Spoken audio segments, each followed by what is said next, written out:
7 విధాలుగా పాడైపోతే దేవుడు సిలువలో 7 విధాలుగా రక్షించుకున్నాడు. సిలువలో దేవుడు మనకిచ్చిన 7 విజయాలు. కానీ మనిషి పరిస్థితి ఎలా ఉందంట? చచ్చిన వాడై ఉండగా, మృతుడై ఉండగా చచ్చిపోయాడు. పాపంలో జీతం మరణం. చచ్చినాడు. చచ్చింది ఏంటంటే మనిషి కాదు. మీరు అనొచ్చు, ఏంటి సార్ మనిషి చచ్చిపోయాడంటే ఎంత సైంటిస్టులు అవుతున్నారు. చంద్రమండలం మీద పోతున్నారు. చంద్రమండలం మీద వాళ్ళకి ఎట్లా నడవాలో తెలుసంట. భూమి మీద మాత్రం నడవడం జాత కాదు. చక్కగా నడవరా, మంచిగా జీవించాలంటే దరిద్రంగా జీవిస్తాడు. చచ్చిపోయింది ఏంటంటే ఆత్మ. చచ్చిపోయింది ఆత్మ. నీవు ఆ పండు తిను దినమున నిశ్చయముగా స్వచ్ఛత అంటే ఆత్మ చనిపోయింది. శరీరం చనిపోలేదు, మనసు పనిచేస్తూనే ఉంది. ఆత్మ చచ్చిపోయింది. ఆ ఆత్మ పాపంలో జీతం మరణం. చచ్చిపోయిన వాడి మీద ఒక రాతపత్రం ఉందంట. ఏముంది తెలుసా? చచ్చినోడు అని రుణపత్రం.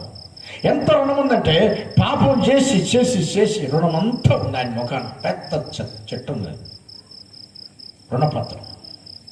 ఆ సచ్చిన శవం మీద రుణపత్రం ఉంటే ఫస్ట్ ఆయన ఏం చేసిందంటే రావటం యేసు ప్రభు వారు చేసిన 7 పనుల్లో మొట్టమొదటి పని రుణపత్రమును ఎత్తివేసి. మొదటి పని ఆ రుణపత్రాన్ని ఎత్తాడు.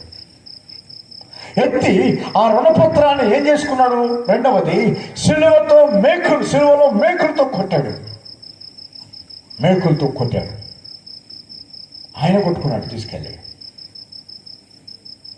అప్పుడు నేనన్నా, ప్రభా అది నా పత్రమే, నేను సచ్చినవాడని. నా మీద పెడితే ఎవడో చదువుడు చూస్తున్నాడు, చుట్టుపక్కల చూస్తున్నాడు. తీసుకెళ్ళి సిలువలో పెట్టినావు.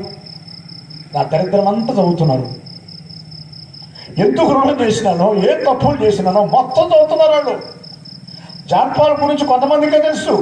ఇప్పుడు తీసుకెళ్ళి రుణపత్రాన్ని ఎత్తి సిలువలతో మేకులు కొడితే అక్కడందరూ నా బతికెత్త అవుతున్నారు ప్రభు అని ఎడుతుంటే ప్రభు 3వ పని చేసింది ఏంటంటే తన రక్తముతో చేరాతను తుడిచివేశాడు.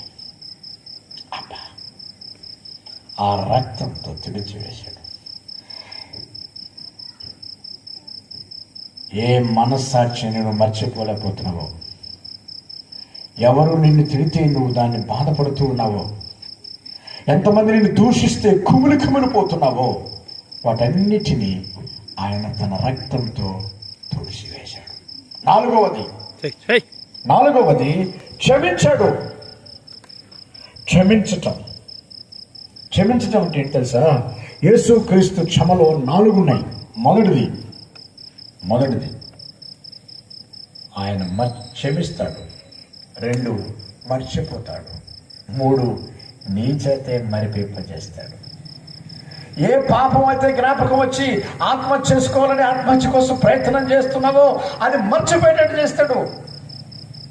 ఏది నిన్ను కుమిలి ఏడ్చేటట్టు చేస్తుందో మర్చిపోయేటట్టు చేస్తాడు. అయ్యో చిన్నప్పుడు నేను ఆ పాపం చేసిన, ఇప్పుడు ఇక నేను పెళ్లి కూడా చేసుకోవాలని ఏడుతున్నావో అది మర్చిపోయేటట్టు చేస్తాడు. చిన్నప్పుడు నేను కాపీ కొట్టి ఎగ్జామ్ కొట్టినా ఇప్పుడు ఉద్యోగం కూడా సేల్ అయిపోతున్నాను ఏడుస్తున్నావో మర్చిపోయేటట్టు చేస్తాడు. క్షమిస్తాడు, మర్చిపోతాడు.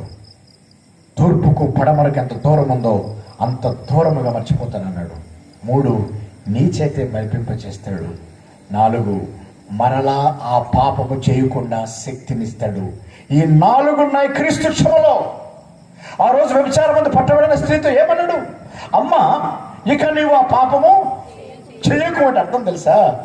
చెయ్యకుండా ఉండే శక్తి నేను ఇస్తున్నానని.